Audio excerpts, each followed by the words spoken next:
તો હવે આપણે ચર્ચા કરવાની છે આપણા આગળના ટોપિકની કે જેનું નામ છે બાહ્ય સંવર્ધનની પ્રયુક્તિઓ. તો બાહ્ય સંવર્ધન એટલે કે અન્ય પુષ્પની પરાગરજને શા માટે અન્ય પુષ્પ એટલે કે બીજા પુષ્પ પર સ્થળાંતરિત કરવું પડે?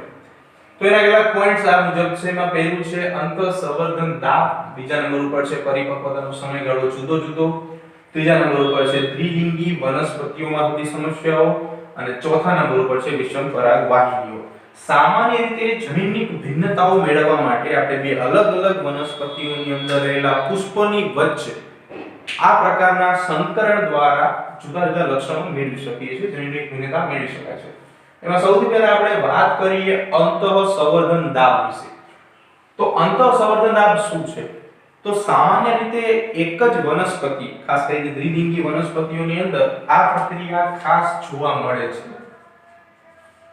દ્વિલિંગી વનસ્પતિઓમાં પુકેસર અને સ્ત્રીકેસર બંનેની હાજરી હોવાને પરિણામે પુષ્પનો પુકેસરમાંથી મુક્ત થતી પરાગરજ આ જ પુષ્પના સ્ત્રીકેસરના પરાગાસન પર સતત સ્થળાંતરિત થાય છે, અંકુરણની ક્રિયા થાય અને ફલનની ક્રિયા થાય. સતત સંતતિઓ બનતી જાય અને એકને એક જનીનિક સ્વરૂપો આગળ વધતા જાય એને પરિણામે જે દાબ સર્જાય છે એને અંતઃસંવર્ધન દાબ તરીકે ઓળખવામાં આવે છે. જેને પરિણામે જનીનિક ભિન્નતા જે છે એ મળવાનો કોઈ અવકાશ રહેતો નથી. તો આવો અંતઃસંવર્ધન દાબ દૂર કરવા માટે સૌથી પહેલા તો આપણે બાહ્ય સંવર્ધનની પ્રયુક્તિઓ જે છે એ ઉપયોગમાં લઈએ છીએ. નંબર 2 ઉપર જઈએ તો પરિપક્વતાનો સમયગાળો જુદો જુદો હોય છે. મુખ્યત્વે પ્રજનનની ક્રિયા થવા માટે પરિપક્વતા એટલે કે મેચ્યોરિટી બહુ અગત્યની છે. પરિપક્વતાએ જ કોઈ પણ સજીવ જે છે એ પ્રજનનની ક્રિયા કરી શકે છે. તો ઘણી વખત શું થતું હોય છે કે પુષ્પની અંદર સ્ત્રીકેસર અને પુકેસર જે છે એ બંને એકી સાથે પરિપક્વ મેચ્યોર થઈ શકતા નથી. ફોર એક્ઝામ્પલ કે આપણી પાસે દ્વિલિંગી પુષ્પ છે, તો ઘણી વખત થાય છે એવું કે જે પુકેસર છે આ પુકેસર પરિપક્વ બનીને પરાગરજ જે છે મુક્ત કરતું હોય છે. જો આ જ સમયગાળા દરમિયાન કે જ્યારે પુકેસર પરાગરજ મુક્ત કરે છે, જો આ જ સમયગાળા દરમિયાન અહીંયા રહેલું પરાગાસન જો પરાગરજ સ્વીકારવા માટે અનુકૂળ બને તો ફલનની ક્રિયા શક્ય છે. તો પરાગરજ જે છે પરાગાસન પર બેસી શકે છે, અંકુરણ પામી શકે છે અને પરાગ નલિકાનો વિકાસ કરી શકે છે. પરંતુ આ કિસ્સામાં શું છે? તો જે સમયે પરાગરજ જે છે મુક્ત થાય છે એ સમયે પરાગાસન જે છે એ ગ્રહણશીલ બનતું નથી, અથવા તો જે સમયે પરાગરજ જે છે પરાગાસન એ ગ્રહણશીલ બને છે એ સમયે પરાગરજ મુક્ત થતી નથી. અર્થ એવો છે કે નર અંગ અથવા તો માદા અંગ બેમાંથી એક પરિપક્વ થાય છે જ્યારે બીજું પરિપક્વ થતું નથી. તો આવા સમયગાળા સમયે આપણે બાહ્ય સંવર્ધનની પ્રયુક્તિનો ઉપયોગ કરીએ છીએ. નંબર 3 ઉપર જઈએ, દ્વિલિંગી વનસ્પતિઓ. પહેલા પણ આપણે ચર્ચા કરેલી છે કે દ્વિલિંગી વનસ્પતિઓ એવી વનસ્પતિઓ છે કે જે દ્વિલિંગી પુષ્પો ધરાવે છે. તો વાત કરીએ દ્વિલિંગી પુષ્પોની, તો દ્વિલિંગી પુષ્પો જે છે એ પુકેસર અને સ્ત્રીકેસર બંને ધરાવે છે. એટલે કે નર પ્રજનન અને માદા પ્રજનન બંને હાજર છે. તો દ્વિલિંગી વનસ્પતિઓની અંદર મોટી સમસ્યા એવી જોવા મળે છે કે દ્વિલિંગી વનસ્પતિઓની અંદર તમે સ્વફલનની ક્રિયા જે છે અટકાવી શકો છો. કારણ કે સ્વફલન જે છે આપમેળે એક જ પુષ્પમાં થવાનું છે, એટલે આ સરળતાથી આપણે અટકાવી શકાય છે. પરંતુ ગેઇટેરોગેમીની પ્રક્રિયા જે છે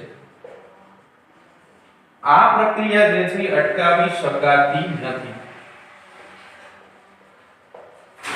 ફરી એકવાર, દ્વિલિંગી પુષ્પની અંદર સ્વફલનની ક્રિયા તમે અટકાવી શકો છો, પરંતુ ગેઇટેરોગેમીની પ્રક્રિયા જે છે અટકાવી શકાતી નથી. છેલ્લા પોઈન્ટ ઉપર આપણે વાત કરીએ તો છેલ્લો પોઈન્ટ છે વિષમ પરાગવાહિની. તો દરેક વનસ્પતિઓની અંદર સ્ત્રીકેસર જે છે એની પરાગવાહિની જે છે એની લંબાઈ અલગ અલગ હોય છે. તો જે આ લેન્થ છે, લંબાઈ છે એ દરેકમાં જુદી જુદી હોય છે. તો ઘણી વખત એવું થતું હોય કે કોઈ અન્ય વનસ્પતિની પરાગરજ જે છે એ છેક સુધી પરાગ નલિકા લંબાવીને અંડક સુધી પહોંચી શકતી નથી. તો એ સમયે બાહ્ય સંવર્ધનની પ્રવૃત્તિનો પણ આપણે ઉપયોગ કરવો પડે છે અને સાથે સાથે જનીનિક ભિન્નતાઓ મેળવવા માટે પણ આપણે એનો ઉપયોગ કરીએ છીએ. તો હવે આપણે આગળના ટોપિકની વાત કરીએ તો આગળનો ટોપિક છે પરાગરજ અને સ્ત્રીકેસર વચ્ચેની આંતરક્રિયાઓ.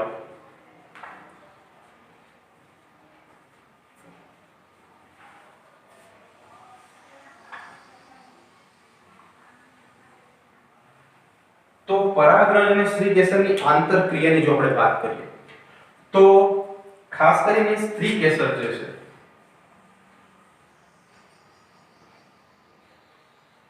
તો સ્ત્રીકેસરનો જે સૌથી આગળનો ભાગ છે જેને આપણે પરાગાસન તરીકે ઓળખીએ છીએ, આ પરાગાસન પર માત્ર એવું નથી હોતું કે એ જ પુષ્પની પરાગરજ આવીને બેસે છે. ઘણા બધા અલગ અલગ પ્રકારના પુષ્પોની પરાગરજ પણ આવીને બેસે છે. પરાગાસન પર મોટા ભાગે પરાગરજ જે છે અંકુરિત થાય છે, પરંતુ બધી જ પરાગરજ જે છે ને તે અંકુરિત થઈ શકતી નથી.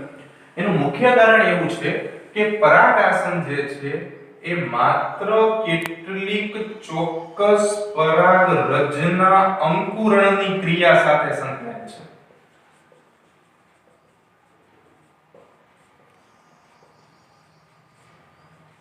અને એની અંદર ખાસ કરીને પરાગાસન જે છે એ ચોક્કસ પ્રકારની પરાગરજ જે છે એના અંકુરણ કરવાનું કામ કરે છે. એટલે સૌથી પહેલા પરાગાસન એ પરાગરજ જે છે જેને ઓળખશે અને એનું તે અંકુરણ કરાવવાનું મુખ્ય કામ કરે છે. બીજું કે અંકુરણની ક્રિયા જ્યારે થાય એટલે પરાગરજના અંકુરણ બાદ અંકુરણની ક્રિયા બાદ પરાગરજમાંથી પરાગનલિકા વિકાસ પામે છે. તો સૌથી પહેલા શું થાય છે તો કે પરાગનલિકા જે વિકાસ પામે છે એ પરાગનલિકા જે છે એ દ્વિકોષીય પરાગનલિકા હોય છે. દ્વિકોષીય પરાગનલિકાની અંદર આપણે પહેલા પણ ચર્ચા કરેલી હતી કે એની અંદર એક જે છે એ મોટો કોષ હોય છે કે જેને નાલ કોષ અથવા તો વાનસ્પતિક કોષ તરીકે ઓળખવામાં આવે છે, કે જે ખોરાકનો સંગૃહિત જથ્થો ધરાવે છે. અને બીજા નંબર ઉપર એક નાનો એવો કોષ આવેલો હોય છે કે જેને નરજન્યુ તરીકે ઓળખવામાં આવે છે, જે પ્રજનન કોષ તરીકે કામ કરે છે. તો શરૂઆતી જે પરાગનલિકા છે કે જેની અંદર માત્ર બે જ કોષો આવેલા છે, તો આ પરાગનલિકા જે છે એને દ્વિકોષીય પરાગનલિકા તરીકે ઓળખવામાં આવે છે. હવે આગળ જતા થાય છે એવું કે જે આ નરજન્યુ છે એ નરજન્યુ સમવિભાજનની ક્રિયા દર્શાવે છે. એટલે કે આ એક નરજન્યુ જે છે એ વિભાજિત થઈને બે નરજન્યુમાં કન્વર્ઝન પામશે. તો એને પરિણામે શું થાય છે તો કે જે તમારી પરાગનલિકા જે છે એ પરાગનલિકા હવે બે નરજન્યુઓ ધરાવે છે અને એક નાલકોષ ધરાવે છે.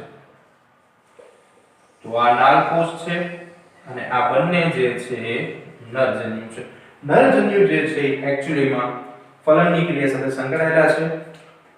હવે આપણે વાત કરીએ પરાગરજના અંકુરણની. પ્રેક્ટિકલ બુકની અંદર પણ આ એક આપેલો ટોપિક આપેલો છે કે જેની અંદર આપણે પરાગરજ જે છે એને અંકુરિત કરવાની ક્રિયા જોવાની છે. તો એના માટે સૌથી પહેલા તમારે કોઈ પણ પુષ્પ જે છે એની અંદરથી પરાગરજ જે છે એની જરૂર પડશે. તો આ મળી ગઈ આપણી પરાગરજ. ખાસ કરીને એના માટે તમે ધતુરો, બારમાસી જેવી સરળતાથી પ્રાપ્ય એવી વનસ્પતિઓનો પણ ઉપયોગ કરી શકો છો. તો આ પરાગરજ જે મળેલી છે એને શર્કરાના દ્રાવણમાં થોડા સમય માટે રાખવામાં આવે છે. જનરલી એના માટે 10% સુક્રોઝ નું સોલ્યુશન પણ આપણે યુઝ કરી શકાય છે. વોચ ગ્લાસની અંદર શર્કરાયુક્ત દ્રાવણમાં એને 15 થી 30 મિનિટ સુધી રાખવામાં આવે છે.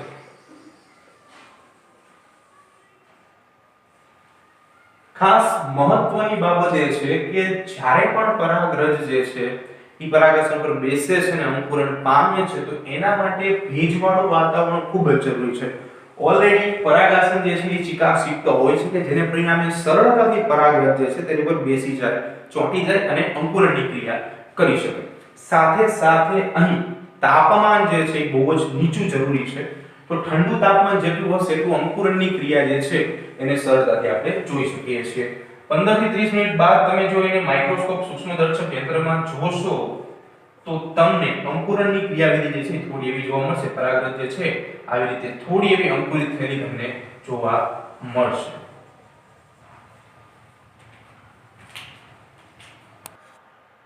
તો હવે આપણે ચર્ચા કરવાની છે આપણા આગલા ટોપિકની કે જેનું નામ છે કૃત્રિમ સંકરણ.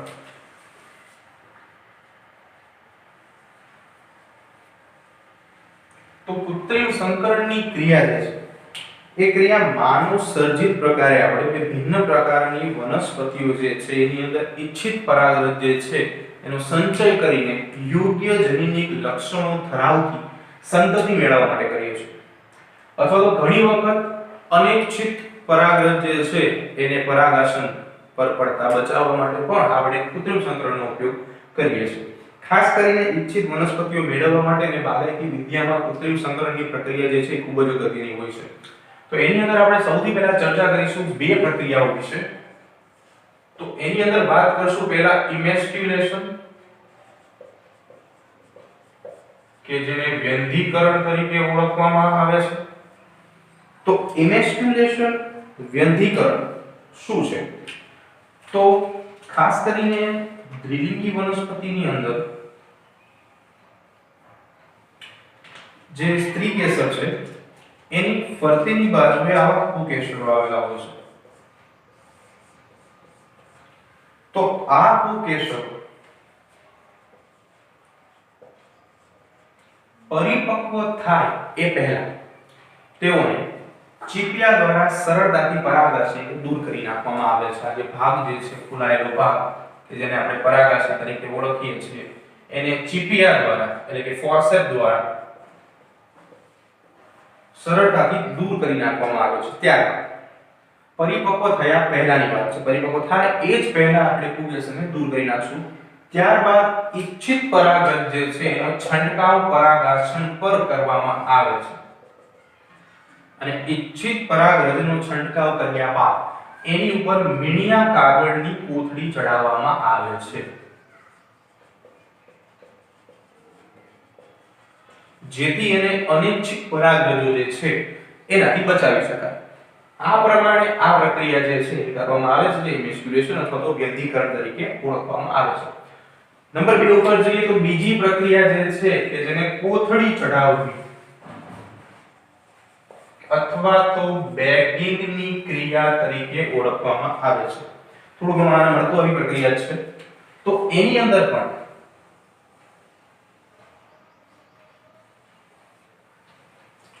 સ્ત્રી કેસર જે છે એના ઉપર ઈચ્છિત પરાગરજ જે છે એનો છંટકાવ કરવામાં આવે છે. અને ત્યારબાદ પરાગાસન પર આ પરાગરજ કે જે તમે ઈચ્છા મુજબની જે પરાગરજ જે છે એનો છંટકાવ કરવામાં આવે છે. અને ત્યારબાદ એના ઉપર મીણિયા કાગળની કોથળી ચડાવવામાં આવે છે,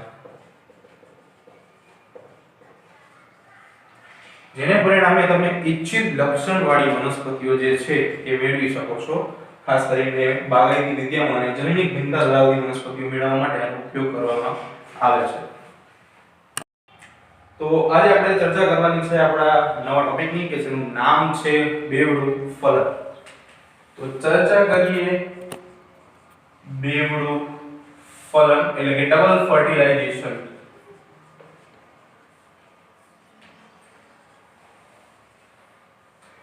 આ એક વિશિષ્ટ પ્રકારની પ્રક્રિયા જે છે કે જે ખાસ કરીને આવૃત બીજધારી વનસ્પતિઓની અંદર જોવા મળે છે. સામાન્ય રીતે બેવડું ફલન એટલે કે બે વખત ફલનની ક્રિયા જે છે એ જોવા મળશે. સૌપ્રથમ તો જ્યારે સ્ત્રી કેસર સાથે સંકળાયેલ પુકેસર, આ પુકેસર છે કે જે સ્ત્રી કેસરની સાથે સંકળાયેલ છે એ પરિપક્વ બનીને સ્ફોટનની ક્રિયા દ્વારા પરાગરજ જે છે એ મુક્ત કરે છે. આ પરાગરજ જે છે તે પરાગાસન પર બેસી જાય છે. પરાગાસન પર બેસ્યા બાદ આ જ પરાગરજ જે છે એ અંકુરણ પામે છે અને અંકુરણ પામીને પરાગ નલિકાનું નિર્માણ કરે છે. આગળ પણ આપણે અભ્યાસ કરેલો કે પરાગ નલિકા જે છે એ પરાગ નલિકાની અંદર બે પ્રકારના કોષો જોવા મળે છે, જેની અંદર એક મોટો કોષ કે જેનું કદ મોટું છે કે જેને આપણે નાલ કોષ અથવા તો વાનસ્પતિક કોષ તરીકે ઓળખીએ છીએ, કે જેની અંદર ખોરાકનો સંગ્રહિત જથ્થો આવેલો છે કે જે પરાગ નલિકાના વિકાસમાં ઉપયોગી છે. અને બીજો એક નાનો કોષ જોવા મળે છે કે જેને આપણે જનન કોષ તરીકે ઓળખવામાં આવે છે. તો આ જે પરાગ નલિકા છે જે બે કોષો ધરાવે છે તેને દ્વિકોષીય પરાગ નલિકા તરીકે આપણે ઓળખશું. તો આ પરાગ નલિકા જે છે એ ધીરે ધીરે પરાગ વાહિનીમાંથી આગળ વધશે. હવે અંડકની જો વાત કરીએ તો સેન્ટ્રલ પાર્ટ જે છે અંડકનો એ આવી રીતે જોવા મળે છે, જેમાં ઉપરની બાજુએ 3 પ્રતિધ્રુવીય કોષો જોવા મળે છે, મધ્યમાં 2 કોષો જોવા મળે છે. આ બંને કોષો ભેગા મળીને એક સંયુક્ત કોષ કેન્દ્રનું નિર્માણ કરે છે અને નીચેની બાજુએ ભ્રૂણપૂટની અંદર વચ્ચે એક અંડકોષ અને 2 સહાયક કોષ જોવા મળે છે. આ બંને ભેગા મળીને સંયુક્ત રીતે અંડ પ્રસાધન નામની રચના બનાવે છે. હવે આની ફરતેની બાજુએ પ્રદેહ નામની રચના આવેલી હોય છે અને એની ફરતેની બાજુએ આવી રીતે અંડક આવરણો આવેલા હોય છે. તો પરાગનલિકા જેમ જેમ આગળ વધે છે તેમ તેમ જે જનન કોષ છે આ જનન કોષ સમવિભાજન પામીને એકમાંથી 2 બની જાય છે. એટલે કે એક જનન કોષ જે છે એનું કન્વર્ઝન 2 માં થઈ જાય છે. તો ત્યારબાદ પરાગનલિકા જે છે એ પરાગનલિકા આવી રચનામાં રૂપાંતરિત થઈ જશે. નાલકોષ એક મુજબ રહેશે, પરંતુ જે જનનકોષ એક હોય છે એ જનનકોષ હવે 2 માં કન્વર્ઝન પામશે. એટલે આ બંને જે છે એ જનનકોષ દર્શાવે છે, જ્યારે આ જે છે એ નાલકોષ દર્શાવે છે. હવે જ્યારે પણ ફોર એક્ઝામ્પલ કે આ ભ્રૂણપૂટ છે, સંયુક્ત રીતે બનેલું દ્વિકીય કોષ કેન્દ્ર, અને આ અંડકોષ અને સહાયક કોષ. તો સૌથી પહેલા જ્યારે પરાગનલિકા અહીંયા આગળ વધે છે એ સમયે પરાગનલિકા છિદ્ર દ્વારા અંદર દાખલ થશે એ પહેલા અંડકોષની બાજુમાં આવેલો એક સહાયક કોષ જે છે એ વિઘટન પામી જાય છે. જેવો આ સહાયક કોષ એક વિઘટન પામે છે એ સમયે અહીંયા રહેલો અંડકોષ અને અહીંયા નરજનન કોષ આ બંને ભેગા થાય છે. એટલે અંડકોષ અને નરજનન કોષ આ બંને ભેગા મળીને N અને N આ બે ભેગા મળીને 2N નામની રચના બનાવે છે કે જેને યુગ્મનજ ફલિતાંડ તરીકે ઓળખવામાં આવે છે. ઝાયગોટ દ્વિકીય રચના છે, ડિપ્લોઇડ સ્ટેજ. તો અહીંયા આવી રીતે બે કોષીય અવસ્થા કે જેને ઝાયગોટ અથવા યુગ્મનજ તરીકે ઓળખવામાં આવે છે બને છે. અહીં એક આપણો જનનકોષ જે છે એ વપરાય છે. ત્યારબાદ ફલનની ક્રિયા પૂરી થઈ જાય એટલે બીજો કોષ જે છે નાશ પામી છે. ખાસ યાદ રાખવાની બાબત છે કે આ જે છે કોષ કેન્દ્રનો વિસ્તાર છે અને આ બાકીનો આખો જે ભાગ છે કે જે આપણે બ્લેક માર્કિંગ બતાવેલો છે આ આખો કોષ છે. ખાસ ધ્યાન રાખો. હવે શું થાય છે તો કે જે બીજો નરજન્યુ જે છે એ કોષ કેન્દ્ર સાથે સંકળાય છે. ઓલરેડી કોષ કેન્દ્ર જે છે એ દ્વિકીય રચના છે 2N અને એની સાથે બીજો નરજન્યુ જોડાય. આ બંને ભેગા મળીને 3N નામની ત્રિકીય રચના બનાવે છે કે જેને PEN પેન એટલે કે પ્રાઇમરી એન્ડોસ્પર્મ ન્યુક્લિયસ તરીકે ઓળખવામાં આવે છે. એટલે કે પ્રાથમિક ભ્રૂણકોષ કોષ કેન્દ્ર. આ PEN એટલે કે પેન ત્યારબાદ વિશિષ્ટ પ્રકારના કોષો બનાવે છે કે જેને PEC એટલે કે પ્રાઇમરી એન્ડોસ્પર્મ સેલ તરીકે ઓળખવામાં આવે છે. પ્રાથમિક ભ્રૂણકોષ કોષ અને આ આગળ જઈને ત્યારબાદ ભ્રૂણકોષનું નિર્માણ કરશે. આમ બેવડા ફલનને પરિણામે આપણને બે મુખ્ય ઘટનાઓ જે છે એ જોવા મળે છે. એમાં સૌથી પહેલા તો યુગ્મનજનું સર્જન અને ત્યારબાદ પેનનું નિર્માણ. આ બંને જે છે એ બેવડા ફલનની નિપજ છે. તો હવે આપણે ચર્ચા કરવાની છે આપણા આગળના ટોપિકની કે જેનું નામ છે ભ્રૂણકોષ. તો સૌથી પહેલા વાત કરીએ ભ્રૂણકોષ એટલે કે એન્ડોસ્પર્મ. તો ભ્રૂણકોષ શું છે? તો ભ્રૂણકોષ એ વિકસતા ભ્રૂણને પોષણ આપવા માટેની એક અલાયદી એવી રચના છે જેનું મુખ્ય કામ વિકસતા ભ્રૂણને પોષણ આપવાનું છે. આ મુખ્ય કામ જે છે એ ભ્રૂણકોષ કરે છે. તો ભ્રૂણકોષનું નિર્માણ કેવી રીતે થાય છે અગત્યનો પોઈન્ટ એ છે. તો આના પહેલાના ટોપિકમાં એટલે કે બેવડા ફલનની અંદર આપણે એવું જોઈ ગયા કે બેવડા ફલનથી આપણને બે નિપજ પ્રાપ્ત થાય છે. એમાં પહેલી નિપજ જે છે કે જેને આપણે યુગ્મનજ તરીકે ઓળખીએ છીએ, ઝાયગોટ અથવા તો ફલિતાંડ. તો યુગ્મનજ જે છે તે દ્વિકોષીય અવસ્થા છે 2A. આ યુગ્મનજ જે છે બે કોષીય અવસ્થા છે એ સતત કોષ વિભાજનની ક્રિયા દર્શાવે. એટલે એક સમય એવો આવે કે ઘણા બધા વિભાજનને પરિણામે યુગ્મનજ જે છે એ ઘણા બધા કોષોવાળી રચના બનાવી દે છે. તો આ જે રચના બને છે જે ભ્રૂણ એટલે કે એમ્બ્રિયો તરીકે ઓળખાય છે. બીજી રચના જે હતી જે આપણને બેવડા ફલનમાં મળેલી હતી એ હતી PEN એટલે કે primary endosperm nucleus. Endosperm nucleus એટલે કે પ્રાથમિક ભ્રૂણકોષ કોષ કેન્દ્ર. પ્રાથમિક ભ્રૂણકોષ કોષ કેન્દ્ર આ રચના મળેલી હતી. આના ઉપરથી આપણે એ વાત કરેલી હતી કે PEC નામની રચના જોવા મળે છે એટલે કે પ્રાઇમરી એન્ડોસ્પર્મ સેલ એટલે કે પ્રાથમિક ભ્રૂણકોષ કોષ. તો અહીં શું થાય છે? તો અહીંયા PEN એટલે કે પ્રાઇમરી એન્ડોસ્પર્મ ન્યુક્લિયસ સતત વિભાજનની ક્રિયા દર્શાવે છે. ખાસ ધ્યાન રાખવું જોઈએ બાબત છે કે PEN જે છે એ કોષ કેન્દ્રો છે જ્યારે PEC જે છે એ કોષ છે. આ સતત વિભાજનની ક્રિયા દર્શાવે છે અને વિભાજનની ક્રિયાને પરિણામે ભ્રૂણકોષ નામની રચના દર્શાવે છે. ખાસ એક ઉદાહરણ દ્વારા સમજીએ કે નારિયેળની અંદર શું થાય છે? તો કે ખાસ કરીને ફોર એક્ઝામ્પલ કે સમજીએ ઉદાહરણ દ્વારા. તો નારિયેળની અંદર જે વચ્ચે નારિયેળનું પાણી જોવો છો, આ નારિયેળનું પાણી જે છે એ વિશિષ્ટ પ્રકારના કોષ કેન્દ્ર યુક્ત ભ્રૂણકોષ છે. કોષ કેન્દ્ર યુક્ત ભ્રૂણકોષ જે નારિયેળનું પાણી છે.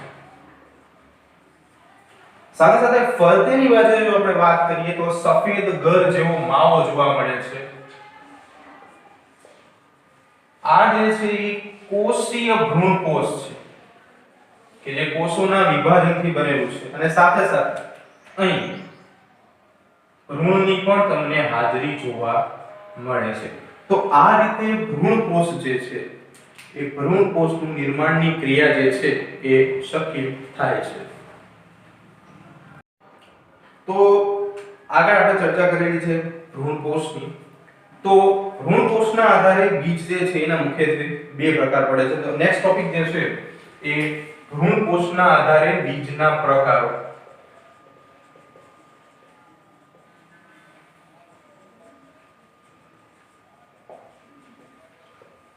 તો સામાન્ય રીતે ભ્રૂણકોષના આધારે બીજના બે પ્રકારો પાડવામાં આવે છે. એની અંદર પહેલો પ્રકાર જે છે એ અભ્રૂણકોષી બીજ અને બીજો પ્રકાર જે છે એ છે ભ્રૂણકોષી બીજ. બે પ્રકારોમાં અભ્રૂણપોષી બીજ અને ભ્રૂણપોષી બીજ એટલે કે નોન એન્ડોસ્પર્મિક સીડ અને બીજા નંબરે એન્ડોસ્પર્મિક સીડ. તો બંનેની વાત કરીએ, નોન એન્ડોસ્પર્મિક અને એન્ડોસ્પર્મિક બંને. તો ઘણી વખત શું થાય છે, તો પહેલા પણ આપણે ચર્ચા કરી છે કે ભ્રૂણકોષ શું છે, તો કે ભ્રૂણના વિકાસ માટે આવેલી અલાયદી રચના.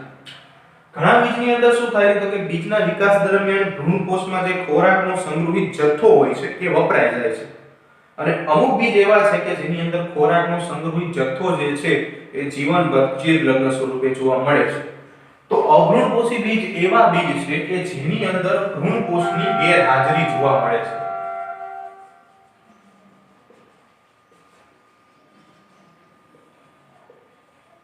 તો શા માટે ભ્રૂણકોષની ગેરહાજરી જોવા મળે છે, તો કે ખાસ કરીને બીજના વિકાસમાં અથવા તો ભ્રૂણના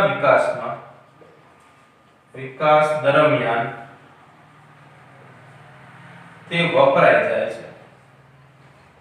ભ્રૂણકોષ સંપૂર્ણ વપરાઈ જાય. તો કયા કયા બીજ જે છે આના ઉદાહરણ છે, તો ખાસ કરીને વાલ, ચણા, વટાણા આ એવી વનસ્પતિઓના બીજ છે કે જે અભ્રૂણપોષી બીજનું ઉદાહરણ છે. બીજું કે જે આ અભ્રૂણપોષી બીજ જે છે એમના જે બીજ પત્રો હોય છે એ ખાસ કરીને જાડા માસલ હોય છે અને એની અંદર ખોરાકનો સંગ્રહ થયેલો હોય છે. વાત કરીએ બીજા પોઈન્ટ ઉપર, ભ્રૂણપોષી બીજ. તો આ એવા બીજ છે કે જેની અંદર ભ્રૂણકોષની હાજરી જોવા મળે છે.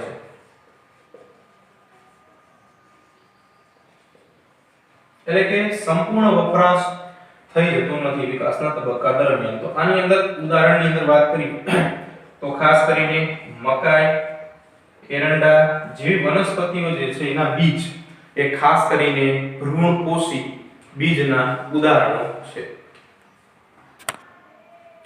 તો હવે આપણે વાત કરવાની છે બે અલગ અલગ પ્રકારના બીજની. તો એની અંદર સૌથી પહેલા આપણી પાસે છે બે પ્રકારના બીજ. તો એમાં એક છે લાક્ષણિક દ્વિદળીનું બીજ અને બીજા નંબર ઉપર છે લાક્ષણિક એકદળીનું બીજ. બંને બીજની જો વાત કરીએ તો કમ્પેર પણ કરતા જઈએ આપણે. તો સૌથી પહેલા આપણે વાત કરીએ લાક્ષણિક દ્વિદળીનું બીજ. દ્વિદળીનું બીજ જે છે ખાસ કરીને બે બીજપત્રો ધરાવે છે, બંને એકબીજાથી સ્વતંત્ર થઈ શકે છે. તો લાક્ષણિક દ્વિદળી બીજની અહીં આકૃતિ પણ આપેલી છે જેમાં બે બીજપત્રો જોઈ શકાય છે, ભ્રૂણાગ્ર, અધરાક્ષ, ભ્રૂણમૂળ અને મૂળ ટોપી જોઈ શકાય છે. તો લાક્ષણિક દ્વિદળીના બીજમાં કઈ કઈ રચનાઓ જોઈ શકાય છે એની વાત કરીએ તો એમાં ભ્રૂણધરી, બે બીજપત્રો, ઉપરાક્ષ કે જેને આદિસ્તંભ અથવા તો પ્રકાંડાગ્ર તરીકે પણ ઓળખવામાં આવે છે, આદિમૂળ અને મૂળ ટોપનો સમાવેશ થાય છે. તો થોડું ચર્ચા કરીએ આના વિશે. તો સૌથી પહેલા ભ્રૂણાગ્ર, બરાબર છે, ભ્રૂણનો સૌથી અગ્ર ભાગ છે, અધરાક્ષનો ભાગ, ભ્રૂણમૂળનો ભાગ. ભ્રૂણમૂળનો ભાગ જે છે જેની અંદરથી ખાસ કરીને મૂળ તંત્રનું સર્જન થાય છે. એવી જ રીતે મૂળ ટોપીનો વિસ્તાર જે છે કે જે સૌથી આગળના ભાગે આવેલો હોય છે. ફોર એક્ઝામ્પલ કે આ મૂળ છે તો એની સૌથી આગળના ભાગે મૂળ ટોપનો વિસ્તાર આવેલો હોય છે. મૂળ ટોપી રૂટ કેપ તરીકે ઓળખવામાં આવે છે, જે ખાસ કરીને પથ્થરો અથવા તો માટીને તોડીને મૂળને આગળ લઈ જવાનું કામ કરે છે. અંદર આવેલી વર્ધમાન પેશીને નુકસાન ન થાય એનું મુખ્ય કાર્ય છે. ભ્રૂણધરી બે બીજપત્રો ધરાવે છે, ઉપરાક્ષ, પ્રકાંડાગ્ર અથવા આદિસ્તંભ તરીકે પણ ઓળખવામાં આવે છે કે જેની અંદરથી પ્રરોહતંત્રનું સર્જન થાય છે, હવાઈ તંત્ર આખે આખું. તો આ લાક્ષણિક દ્વિદળીનું બીજ છે. તો એની અંદર ઉદાહરણની જો વાત કરીએ તો ખાસ કરીને લાક્ષણિક દ્વિદળી બીજની અંદર ચણા, વાલ, વટાણા જેવા ઉદાહરણો આપણે લઈ શકાય. લાક્ષણિક એકદળી બીજની જો વાત કરીએ તો એની અંદર ખાસ કરીને મકાઈનું બીજ જે છે એ ખાસ ઉદાહરણમાં આપણે લઈશું. તો મકાઈનું જે બીજ જે છે એકદળીનું બીજ છે જેમાં વરુથિકા, ભ્રૂણમૂળ, ચોલ અને ભ્રૂણાગ્ર ચોલ જેવી રચનાઓ જોવા મળશે. સામાન્ય રીતે મકાઈનું જે બીજ જે છે એ ભ્રૂણપોષી બીજનું ઉદાહરણ છે અને એમાં ભ્રૂણકોષ નામની રચના જોવા મળે છે. તો આખા બીજની અંદર ખાસ કરીને એક આવી ઢાલ જેવી રચના જોવા મળે છે કે જે ખાસ કરીને ઘાસના કુળ માટે બીજપત્રની ગરજ સારે છે.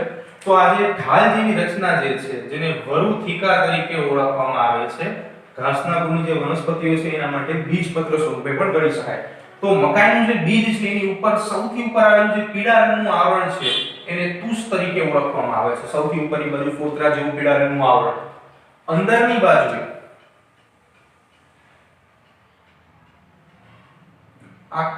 આખો ભાગ જે છે કે જે ખોરાક સંરૂપી ભાગ છે એની ફરતેની બાજુએ આવું પ્રોટીનમય આવરણ આવેલું હોય છે, જે આવરણ સંમિતાયા સ્તર તરીકે ઓળખાય છે. કાંદી સ્તર તરીકે પણ ઓળખવામાં આવે છે એને, કે જે આખા પ્રોટીનનું બનેલું આવરણ છે. સંમિતાયા સ્તર એક કોષીય સ્તર આવેલું હોય છે. અહીંયા અંદરની બાજુએ સ્ટાર્ચનો સંગ્રહ થયેલો હોય છે. એટલે જો કદાચ આયોડિનથી અભિરંજિત કરવામાં આવે તો આ ભાગ જે છે એ વાદળી ઘેરો વાદળી એટલે જાંબલી રંગનો જોવા મળે છે. એટલે આ આખો ભાગ જે છે જે ભ્રૂણપોષ તરીકે ઓળખાય છે. અહીંયા ભ્રૂણપોષની હાજરી છે એટલે મકાઈનું બીજ જે છે એ ભ્રૂણપોષી બીજનું એક ઉદાહરણ છે. જો આને આપણે આયોડિન વડે અભિરંજિત કરીએ, આયોડિન વડે અભિરંજિત કરવાથી ઘેરો વાદળી અથવા તો જાંબલી રંગ જોવા મળે, જે અહીં સ્ટાર્ચની હાજરી દર્શાવે છે. નીચે આપણે વાત કરીએ વરુથિકા તરફ. તો વરુથિકાની અંદર બે અલગ અલગ રચનાઓ આવેલી હોય છે, જેમાં નીચેની બાજુએ જો આપણે વાત કરીએ તો ત્યાં ભ્રૂણ મૂળ અથવા તો આદિ મૂળ નામની રચના હોય છે, અને ઉપરની બાજુએ આદિસ્કંદ અથવા તો આદિસ્કંદ નામની રચના, તો ભ્રૂણાગ્ર નામની રચના જોવા મળે છે. તો આ બંનેની ફરતે કેટલાક રક્ષણાત્મક આવરણો હોય છે. એટલે કે જે ભ્રૂણ મૂળની ફરતે આવેલું રક્ષણાત્મક આવરણ છે એને ભ્રૂણ મૂળ ચોલ તરીકે ઓળખવામાં આવે છે, અને જે આદિસ્કંદની ફરતે અથવા તો ભ્રૂણાગ્રની ફરતે જે આવરણ છે એને ભ્રૂણાગ્ર ચોલ તરીકે ઓળખવામાં આવે છે. તો આ પ્રમાણે બંને પ્રકારના બીજની રચનાઓ જે છે એ આપણે સમજી શકાય છે. તો હવે આપણે ચર્ચા કરવાની છે બીજા બે અલગ અલગ પ્રકારના બીજની, કે જે છે આલ્બ્યુમિન યુક્ત બીજ અને આલ્બ્યુમિન વિહીન બીજ. તો બીજના પ્રકારો, તો એની અંદર સૌથી પહેલા આલ્બ્યુમિન યુક્ત બીજ અને બીજા નંબર ઉપર આલ્બ્યુમિન વિહીન બીજ. તો ઘણા બીજ જે છે એની અંદર સંગ્રહિત જથ્થો જે છે એ ખાસ કરીને આલ્બ્યુમિન યુક્ત સ્વરૂપે જોવા મળે છે. તો આવા જે બીજ જે છે એને આલ્બ્યુમિન યુક્ત બીજ કહેવામાં આવે છે. એની અંદર આલ્બ્યુમિન યુક્ત ખોરાકનો સંગ્રહિત જથ્થો જોવા મળે છે. ખાસ કરીને આની વાત કરીએ તો ઉદાહરણની અંદર ઘઉં, જુવાર જેવી વનસ્પતિઓના બીજ જે છે કે જેની અંદર આલ્બ્યુમિન જે છે એ ખોરાકના સંગ્રહિત જથ્થા તરીકે હાજર હોય છે. પણ કેટલીક સિંબી કુળની વનસ્પતિઓ, એટલે કે જેને આપણે કઠોળ વર્ગની વનસ્પતિઓ તરીકે ઓળખીએ છીએ, મોટાભાગે દ્વિદળી વનસ્પતિઓ આની અંદર સમાવેશિત થાય છે. તો આ બધી વનસ્પતિઓની અંદર ખાસ એક લાક્ષણિકતા એવી છે કે આમના જે બીજાવરણો જે છે, બીજપત્રો, આ બીજપત્રો ખાસ કરીને માસલ સ્વરૂપે જોવા મળે છે, ફૂલાયેલા ખાવા લાયક. તો આની મુખ્ય લાક્ષણિકતા એવી છે કે આની અંદર ખોરાકનો સંગ્રહિત જથ્થો જે છે એ બીજપત્રમાં સંગ્રહિત છે, એટલે એની અંદર આલ્બ્યુમિન વિહીન રચનાઓ જોવા મળે છે. એટલે કે વાલ, ચણા, વટાણા જેવી વનસ્પતિઓ જે છે એનો સમાવેશ આની અંદર થાય છે. હવે વાત કરીએ બીજ અંકુરણ એટલે કે બીજાંકુરણની પ્રક્રિયા શું છે. તો કે જ્યારે બીજને જમીનની અંદર નાખવામાં આવે છે, તો જેવું બીજને જમીનમાં દાખલ કરવામાં આવે, ફોર એક્ઝામ્પલ કે આ એક બીજ છે,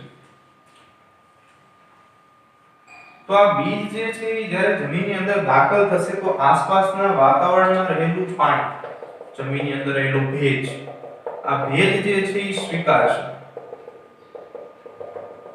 ખાસ કરીને ભેજ એટલે કે જમીનમાંનું પાણી અને ઓક્સિજન વાયુ, આ બંને ઘટકો બીજની અંદર દાખલ થતા બીજની ફરતે આવેલા બીજાવરણો જે છે એ પોચા અને નરમ બને છે. આ પોચા અને નરમ બીજાવરણને પરિણામે અહીંયાથી ભ્રૂણ મૂળ જે છે એનું સર્જન થાય છે અને ભ્રૂણ મૂળ જે છે એ બીજમાંથી બહાર આવે છે. આ બીજ, આ છે ભ્રૂણ મૂળ. તો બીજમાંથી ભ્રૂણ મૂળ બહાર નીકળવાની જે પ્રક્રિયા છે આ પ્રક્રિયાને બીજાંકુરણની પ્રક્રિયા તરીકે ઓળખવામાં આવે છે, એટલે કે બીજનું અંકુરણ. ઘણી એવી પણ પરિસ્થિતિઓ હોય છે કે જ્યારે બીજ અંકુરણ નથી પામતું. તો કેટલાક એવા ક્રિટિકલ કેસની અંદર વાત કરીએ. સૌથી પહેલા આપણે બીજ સુસુપ્તતાની. તો બીજ સુસુપ્તતા શું છે? તો બીજને તમામ આવશ્યક અને જરૂરી પરિસ્થિતિઓ પૂરતા પ્રમાણમાં મળવા છતાં જો બીજ અંકુરણ નથી પામતું તો આવી પરિસ્થિતિને બીજ સુસુપ્તતા તરીકે ઓળખવામાં આવે છે. ખાસ કરીને 10 થી 15% ભેજ, ઓક્સિજન વાયુ, યોગ્ય તાપમાન, આ બધી એવી પરિસ્થિતિઓ છે કે જે બીજને અંકુરણ માટે અતિ આવશ્યક છે. પરંતુ કેટલાક કિસ્સાઓ જેમ કે ખાસ કરીને યોગ્ય પ્રમાણમાં, માત્રામાં ભેજ, તાપમાન, એની ગેરહાજરી, આ ઉપરાંત સખત બીજાવરણો, આવી બધી રચનાઓ, આ ઉપરાંત વનસ્પતિ વૃદ્ધિ નિયામકોનો અભાવ, વૃદ્ધિ નિયામકો જે આપણે આગળના ધોરણોમાં ભણી ગયા છીએ, PGRS તરીકે ઓળખાય, કે જેનું પૂરું નામ છે પ્લાન્ટ ગ્રોથ રેગ્યુલેટર્સ, એટલે કે વનસ્પતિ વૃદ્ધિ નિયામકો, આ બધાની ગેરહાજરી જે છે એ બીજને અંકુરણમાં મુસીબત ઉત્પન્ન કરે છે અને આ પરિસ્થિતિને બીજ સુસુપ્તતા તરીકે ઓળખવામાં આવે છે, જે કેટલીક સારવારથી દૂર પણ કરી શકાય છે.